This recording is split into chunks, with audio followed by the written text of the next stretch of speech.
Hello, I'm Lance Alexander in News Now. In his view, there's a good possibility that a deal can be made. President Donald Trump's economic advisor holds out the possibility of a U.S.-China trade deal ahead of Mr. Trump's meeting with the Chinese president at the G20 this weekend. But he says certain conditions have to be met. Tensions rise between Russia and Ukraine as Moscow announces it's keeping the Ukrainian sailors in custody for another 2 months.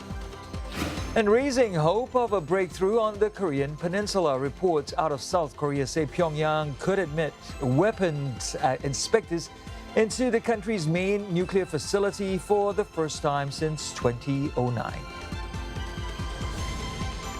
Trade tensions, an escalating crisis, and a murder intrigue, all overshadowing this week's meeting of the world's 20 leading economies, the G20 summit in Buenos Aires, Argentina. U.S. President Donald Trump faces a potential diplomatic minefield with at least half a dozen bilateral meetings on the sidelines, including with leaders from China, India, and Japan. Many are calling his meeting with Chinese President Xi Jinping make or break talks. Mr. Trump is on the verge of escalating their country's trade war, hiking tariffs on $200 billion of Chinese imports and potentially expanding it to all Chinese imports.